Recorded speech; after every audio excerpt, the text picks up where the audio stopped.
नमस्कार। आज हम एक ऐसी साइंटिफिक डिटेक्टिव स्टोरी पर चर्चा करने वाले हैं जो एविएशन इतिहास के सबसे बड़े रहस्यों में से एक है। मलेशिया एयरलाइंस की उड़ान MH370 का लापता होना। हम ऑस्ट्रेलियन ट्रांसपोर्ट सेफ्टी ब्यूरो यानी ATSB की फर्स्ट प्रिंसिपल्स रिव्यू रिपोर्ट को गहराई से समझने वाले हैं। नवंबर 2016 में दुनिया भर के सैटेलाइट डेटा प्रोसेसिंग और महासागर विज्ञान के दिग्गज कैनबरा में इकट्ठा हुए थे। उनका मकसद सिर्फ हवा में तीर चलाना या अटकलें लगाना नहीं था, बल्कि एक बहुत ही विशाल और कठोर फॉरेंसिक जांच करना था। तो चलिए बिना किसी देरी के देखते हैं कि विज्ञान ने इस गहरे रहस्य को कैसे सुलझाने की कोशिश की। 1,20,000 ये कोई छोटी मोटी संख्या नहीं है। ये उस महासागर क्षेत्र का आकार है स्क्वायर किलोमीटर में, जिसे इन विशेषज्ञों ने अथक प्रयास करके छाना और क्लियर किया। जरा सोचिए, 6,000 मीटर गहरे समुद्र में जहां मौसम बेहद खराब रहता है, वहां इतने बड़े पैमाने पर अंडर वाटर सर्च इतिहास में पहले कभी नहीं हुआ था। वहां से जो डेटा मिला उसे प्रोसेस करना अपने आप में एक मॉन्यूमेंटल टास्क था। आज के इस विश्लेषण की रूपरेखा को अगर हम जल्दी से देखें तो हम 5 मुख्य हिस्सों पर बात करेंगे। पहला, एक अभूतपूर्व गहरे पानी की खोज। दूसरा, गहराई के लिए उपकरण। तीसरा, सोनार डेटा को डिकोड करना। चौथा, सैटेलाइट सुराग और उड़ान पथ। और पांचवां, खोज क्षेत्र को फिर से परिभाषित करना। आइए देखते हैं कि कैसे गणित और टेक्नोलॉजी ने मिलकर एक नए सर्च जोन की पहचान की। भाग 1, एक अभूतपूर्व गहरे पानी की खोज। सबसे पहले इस सर्च ऑपरेशन के हिस्टोरिकल और फिजिकल कॉन्टेक्स्ट को समझना बहुत जरूरी है। आखिर ऐसे गहरे पानी में काम करने की जमीनी या कहें समुद्री हकीकत होती क्या है? इस सर्च को कॉन्टेक्स्ट में रखने के लिए विशेषज्ञों ने एयर फ्रांस 447 की दुर्घटना को एक रेफरेंस पॉइंट की तरह देखा। एयर फ्रांस 447 का मलबा अटलांटिक महासागर में लगभग 3,980 मीटर की गहराई पर मिला था और उसका मलबा क्षेत्र सिर्फ 600 बाय 200 मीटर का था। इसी हिस्टोरिकल डेटा का इस्तेमाल करके MH370 के लिए सर्च पैरामीटर्स सेट किए गए थे। अब ध्यान देने वाली बात यह है कि सर्च इक्विपमेंट को इस तरह से कैलिब्रेट किया गया था कि वो 1 बाय 1 बाय 2 मीटर के डायमेंशंस वाली किसी भी चीज़ को डिटेक्ट कर सके। ये साइज मोटे तौर पर बोइंग 777 के इंजनों के बराबर होता है जब उनका बाहरी कवर यानी काउलिंग हट चुका हो। लक्ष्य बिल्कुल साफ था। समंदर के तल पर इस साइज की कोई भी चीज़ हमसे छूटनी नहीं चाहिए। और अगर हम टाइमलाइन को देखें तो ये रातों रात किया गया काम नहीं था। जून 2014 में पहले बैथोमेट्रिक सर्वे शुरू हुआ ताकि समुद्र तल का नक्शा बन सके। फिर 2014 के आखिर में डीप टो ऑपरेशंस शुरू हुए। अप्रैल 2015 आते आते सर्च एरिया को बढ़ाकर 120,000 स्क्वायर किलोमीटर्स कर दिया गया और फाइनली DST ग्रुप के नए एनालिसिस के आधार पर नवंबर 2015 में 36 डिग्री साउथ से 39.3 डिग्री साउथ के बीच के हिस्से को टॉप प्रायोरिटी पर रखा गया। भाग 2, गहराई के लिए उपकरण। अब चलते हैं उस स्पेसिफिक टेक्नोलॉजी की तरफ जिसे 6,000 मीटर गहरे और मुश्किल समंदर में उतारा गया था। यहाँ पर हम 2 अलग अलग तरह के उपकरण देख सकते हैं। बाईं तरफ एज़टेक डीप टो है, जो जहाज से केबल के जरिए जुड़ा होता था। ये 2.5 से 3 समुद्री मील की रफ्तार से चलता था।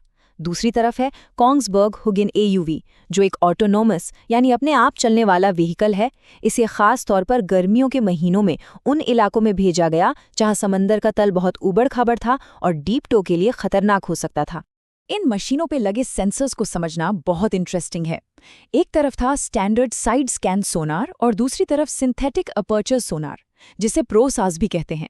प्रोसास की खासियत ये थी कि ये कई अकॉस्टिक पिंग्स के डेटा को एक साथ जोड़कर 10 सेंटीमीटर्स के इनक्रेडिबल रेजोल्यूशन वाला नक्शा तैयार कर सकता था।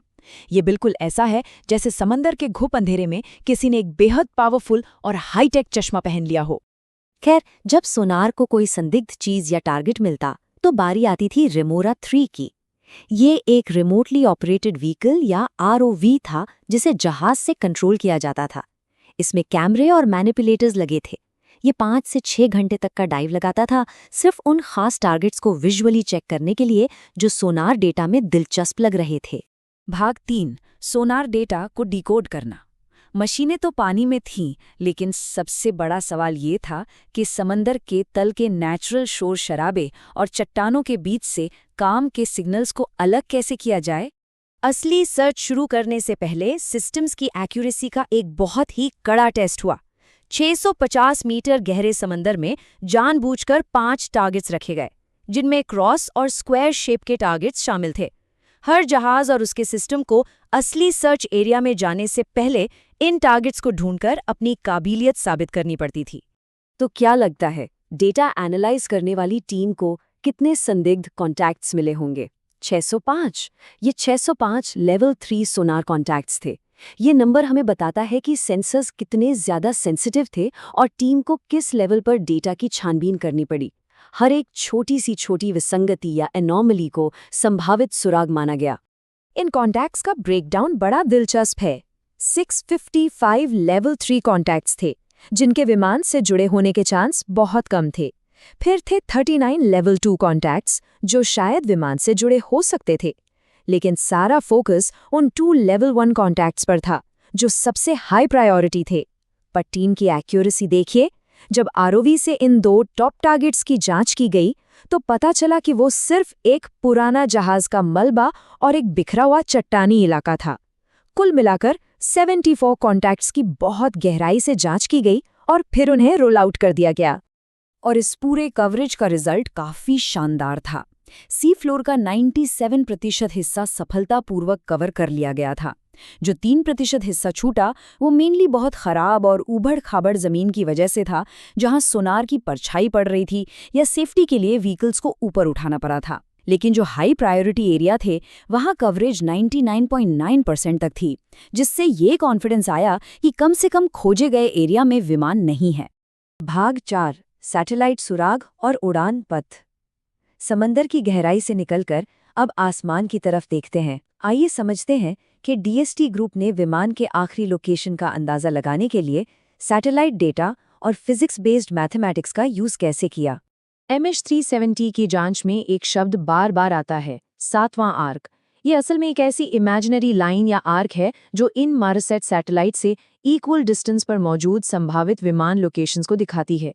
यही वो जगह है जहां विमान और सैटेलाइट का आखिरी बार कम्युनिकेशन हुआ था, और यही 7वां आर्क पूरी कैलकुलेशन और मॉडलिंग का मेन एंकर बन गया।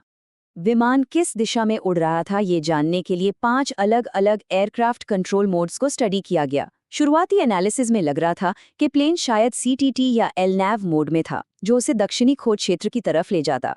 लेकिन चूंकि वहां अंडर वाटर सर्च में कुछ नहीं मिला, तो उसका मतलब ये था कि उन दक्षिणी ट्रैक्स को प्रैक्टिकली रूल आउट किया जा सकता है। भाग 5, खोज क्षेत्र को फिर से परिभाषित करना। तो जब सारे सबूत एक साथ रखे गए, सोनार डेटा, खाली दक्षिणी क्षेत्र और फिजिक्स, तो फर्स्ट प्रिंसिपल्स रिव्यू टीम किस नतीजे पर पहुंची? देखिए, हुआ ये कि CSIRO ने विमान के मलबे के हिस्सों के बहाव का एनालिसिस किया, जो बिल्कुल 7वें आर्क की ओर ही इशारा कर रहा था। अब क्योंकि दक्षिणी क्षेत्र तो क्लियर हो चुका था, इसलिए सबसे ज्यादा संभावना वाला एरिया अपने आप नॉर्थ की तरफ शिफ्ट हो गया। और सीनियर फ्लाइट क्रू की सलाह भी यही थी कि विमान शायद CMH या LNAV मोड में था। इन सारी चीजों को मिलाने के बाद सबसे संभावित इम्पैक्ट जोन 33 डिग्री और 36 डिग्री साउथ अक्षांशों के बीच आकर सीमित हो गया। इन सबके कंक्लूजन से एक नया आंकड़ा सामने आया, 25,000 स्क्वायर किलोमीटर।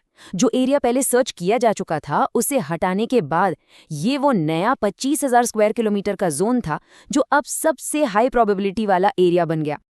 और ये सारी फाइंडिंग्स हमें अंत में एक बहुत ही पावरफुल सवाल पर लाकर खड़ा कर देती हैं। अगर इस बचे हुए 25,000 स्क्वायर किलोमीटर एरिया की भी पूरी तरह से खोज कर ली जाए और फिर भी कुछ न मिले, तो क्या होगा? क्या इसका मतलब ये होगा कि मौजूदा साइंटिफिक एनालिसिस के आधार पर हमारे पास जितने भी संभावित सुराग थे, वो सब खत्म हो जाएंगे? ये जांच की सीमाओं और एक विशाल महासागर के सामने मानव प्रयास पर एक बहुत बड़ा प्रश्न चिन्ह है। इस साइंटिफिक डिटेक्टिव स्टोरी के विश्लेषण में हमारे साथ जुड़ने के लिए बहुत बहुत धन्यवाद।